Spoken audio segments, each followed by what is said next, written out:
Okay, so if you're watching this, somehow you heard that there's a pissed off veteran.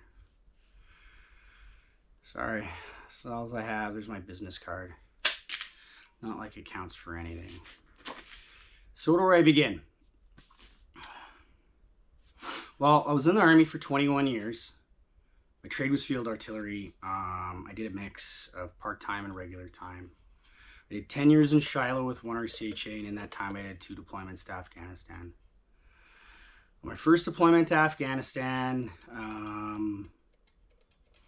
we were IED'd twice in one day, pretty much, is how it went down. I was married, and I had a 3-month-old daughter at the time. I came home to a horrible situation. I'm not going to get into details, but let's just say it was pretty standard what happens to soldiers when they go away. So, I retrained and my ass off. My ass off. Between my 2 deployments to Afghanistan, I did like basic para, recce patrolman, OP deck commander, which I topped, and I got second on my FAC. Gotta shut off the heater.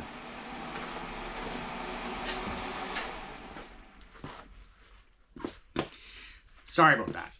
So I say that because I was busy between my 2 deployments. So if you thought for a second I had a time to mentally recover from the 2 IEDs, the nature of that tour, coming home to an absolutely unbelievable, horrible divorce, and then custody battle, yeah, there was none of that. So I deployed on my 2nd tour to Afghanistan. My 3rd tour, I did a Bosnia tour when I was a part-timer, when I was a Mo. So yeah, my 2nd tour to Afghanistan, I was independent FU FAC for the omelet. So me and my 2IC, Kev, were attached and on our own as a master bombardier, master corporal. I was employed as a forward observation officer and a JTAC, Joint Terminal Attack Controller. So anything that came above the antennas, I blew it up, was the plan. So on that deployment, 28 days before my son was born, I was blown up a 3rd time by an IED, an improvised explosive device. Went home, my son was born, and then I went back. So that was the nature of the injury. Fast forward to 2013, I was posted out of Shiloh to Winnipeg, and that's when my life completely fell off the rails, because I was finally able to get a break and reprieve from the exhaustion of being overtasked, which I honestly think is the nature of my injury. So I was diagnosed with post-traumatic stress disorder, major depressive disorder, and a horrible eating disorder, where I was making myself puke like upwards of 20 or more times a day at the worst point. And this went on from like 2006 until about 3 years ago. So that happened. I was still in the military. I didn't know what to do, but I knew staying in was not the idea. If you go to my Facebook profile, I have 4 videos labeled Good Times, and they'll illustrate my last year in the military and how I was absolutely no short of abused, especially by my own regiment.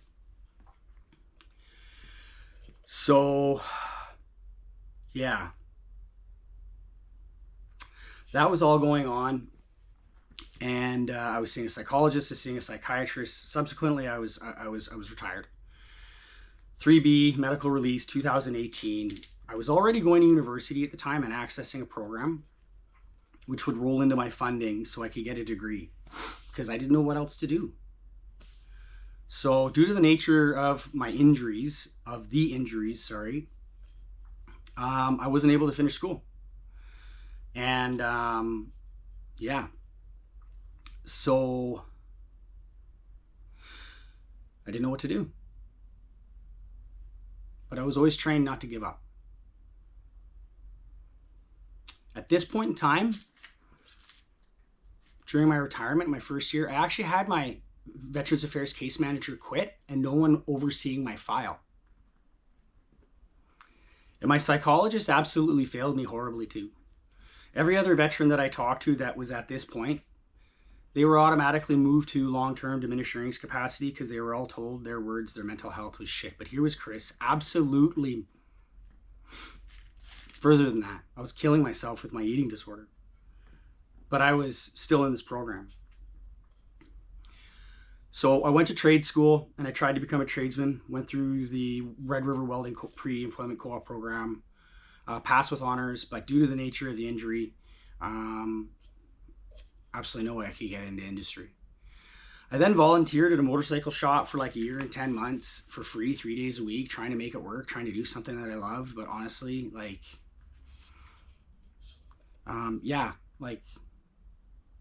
life was hell. And so, that came to an end. So fast forward to now I'm going to kind of jump back and forth. Now, you just don't have Veterans Affairs. You have another program called PCVRS. You actually have 2 case managers. And the new organization is extremely policy driven and they do not listen to any details of someone's situation. They apply policy. Square peg, square hole. That's it. So through this whole entire process that I've kind of been talking about from 2013 till now, I've been very unresponsive to traditional therapy, sitting down with a psychologist. And I will say, as much as my psychologist was excellent, I was still killing myself with my eating disorder, and pretty much that was never really ever discussed. My health was so bad. At one point in time, I was about 110 pounds, less than that. I stand 5'9". All of my teeth were absolutely black, and I was shitting bile like a newborn baby. That's how close I was to death. My psychologist wasn't doing anything for me, wasn't really addressing those issues. I was never responsive to going into therapy to begin with. It wasn't until I found Jesus and Veteran Hunters to where my life absolutely turned around, and now like full control of my eating disorder. I'm absolutely healthy. So boys, girls, don't worry. Everything's good. This is an emotional rant, more an emotional update for you. So that's where I was. So I'm saying this because I just didn't respond to the therapy. So now I've been trying to illustrate this to Veterans Affairs, but they do not listen. I tell them about the volunteering that I do with veterans with PTSD. I tell them about the volunteering with youth. I tell them about the volunteering at my church. I tell them about, my exposure therapy, being in the woods and hunting and all that wonderful thing. Doesn't matter. Because faith, according to PCVRS, is not fact-based evidence. Their words. So I was told in January to go see a psychologist. So I sat down, and before I get into that, me and my wife were reading a peer-reviewed medical journal that was talking about what a veteran experiences, or somebody with PTSD, every time they have to open up, every time they have to talk about this. I've been going through this shit for 7 years in this program right now, this return to work. Yeah. Which I will add as well. When I came into this program, because like I said, my first case manager quit, I was never told an end state. I was never told anything past vocational rehab.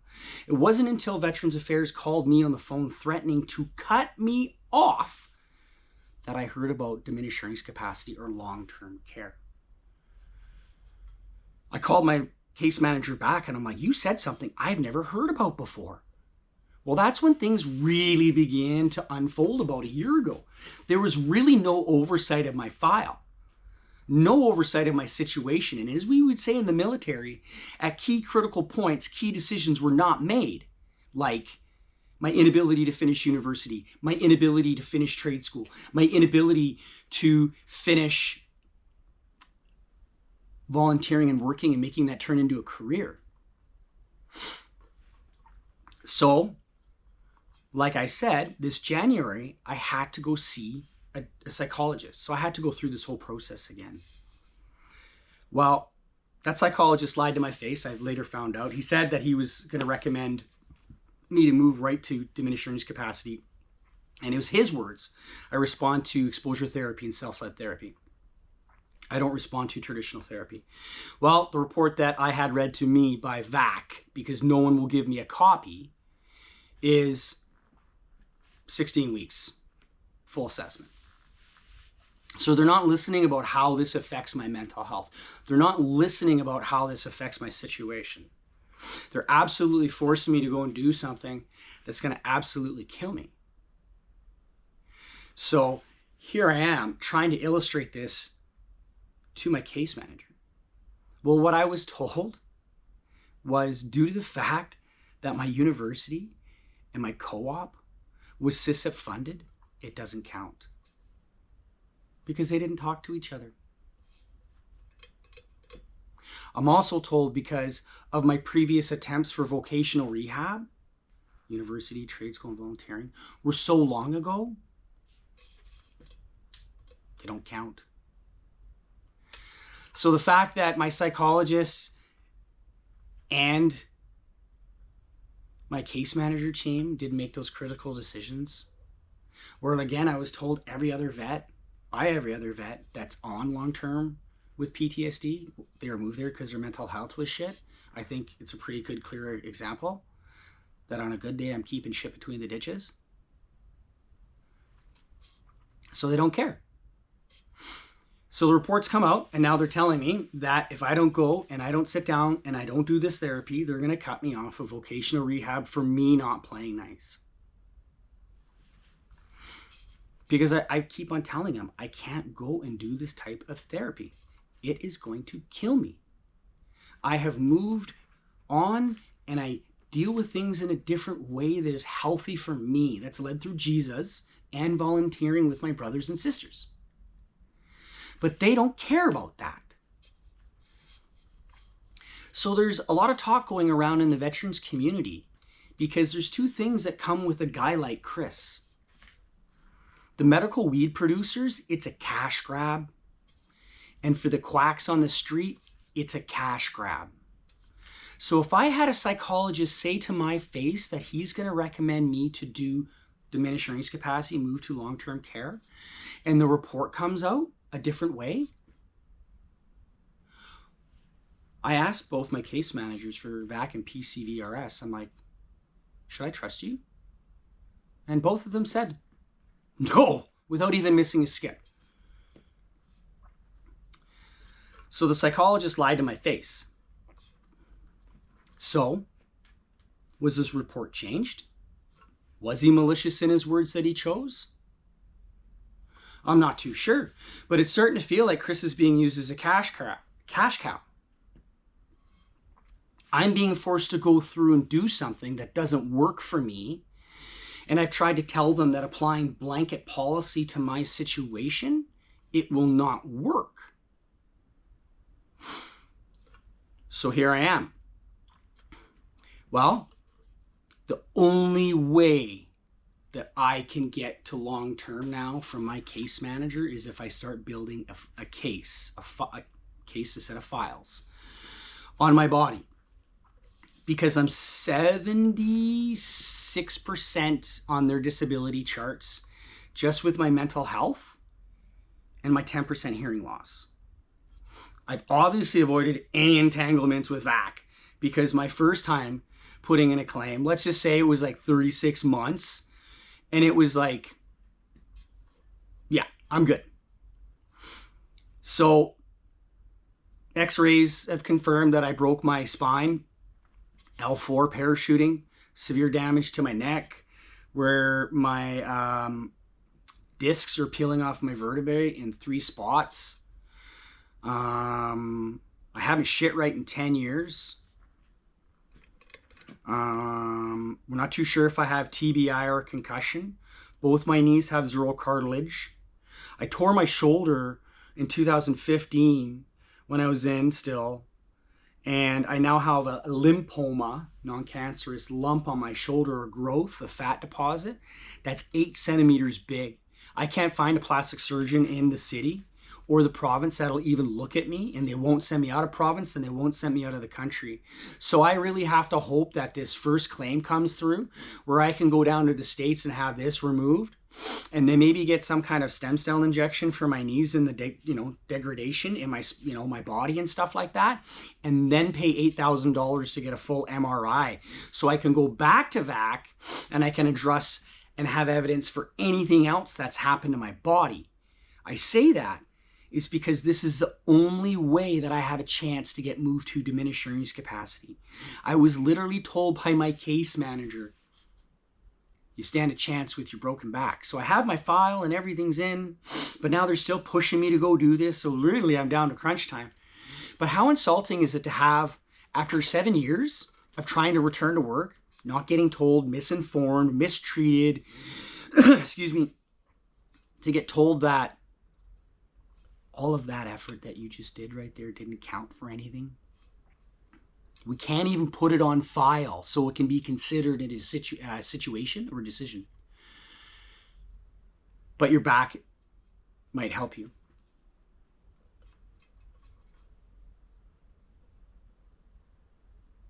Never been more ashamed in my life to call myself a veteran of Canada.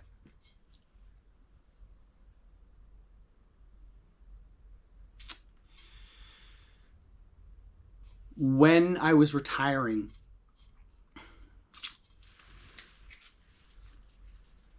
that last one there is the sacrifice medal.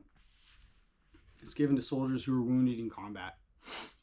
I was awarded that for my injury. And that took a lot, from going from a real career go-getter to actually putting your hand up and saying, hey man, I got PTSD, and throwing in the towel on your career. So I was told that I was going to get that on my last day. I was also told by my release unit that there's a CANFORGEN, Canadian Forces General Administration Order, that will fly your parents out for the ceremony. So I grew up in foster care. I had a real rough childhood. But I reconciled with my parents when I was 36-ish. And I thought, oh my gosh, this is going to be so amazing. Like, they never part of this, but they can be part of the closing chapter. So this was about 6 months out. And then as time got closer to my retirement, I was given excuses and excuses and excuses, to the point, less than 30 days, I was told that they misquoted an old CANFORGEN, and that funding doesn't exist anymore. But here, Chris, here is a list of names of nonprofits that you can go to them and justify why you can't afford to fly your parents out for the ceremony. So that was how I was released through the military. So there's that. And another situation with regards to my schooling, because at the time there was another CANFORGEN that said a member can't be released while they're in semester. So my original retirement date was like the end of September, when I would be in class. So I got it moved. Tried to get it moved to December between semesters. Well, I let them know this in the spring. And knowing how the military fucks everything up in the administration side, they asked me, are you registered for class? I'm like, well, I'm in school. No, are you registered for that semester? I'm like, no, you can't register for that semester until 30 days out. Okay, you can't apply until that time. I'm like, I'm contacting you now because I know you're going to mess this up. Well, guess what? Really, as we used to say in the military, down to the short strokes. And it finally got settled. Excuse me. I share those two stories for a reason. Because on my last day, when I came home after all of this bullshit, I was given a call by the general, the CO, for that unit. Because it's all across Canada, yada, yada, yada. I'm like, sir, do you have your RSM on the phone? He's like, yes, sir. Or so, yes. I actually think he called me Chris, because I was retired at that point. And I told him, and I've tried to make the same point to PCVRS and VAC that I'm going to say right now. All of that BS and NOS could have been avoided if blanket policy was not applied, because if there's ever a unit in the Canadian Forces where blanket policy cannot be applied and should not be applied, it's that release unit right there. Because every member that's releasing medically is intrinsically different. Every file is different. And you have to look at it on an individual basis. And that was a huge failure point that failed me on my release. So I've tried making this point to PCVRS and VAC. They couldn't give shit about fuck. So here I am. What do? Do I play their game and wait and hope like I've been coached and told to do by so many people, and just hope that your back claim comes in and just suck it up in the chair and play the game? Or do I say enough is enough and I just draw my moral line in the sand, you're not moving my damn ankles, and I quit? And I go find a job. Despite my broken back, my knees, my shoulders, my TBI, the anxiety, the depression. Just suck it up. I can tell you right now, sucking it up looks a whole lot better than having to go through this shit again and again and again. Because if there's anything that the Reboot Recovery course that I'm doing online for PTSD, it's a faith-driven course, has taught me, that PTSD is a soul wound. And if you guys think on that, it'll make sense. Because it is. That's where it hits us. That's where it impacts us. What's going on to me right now is 10 times worse than that. And I say not one more fucking inch.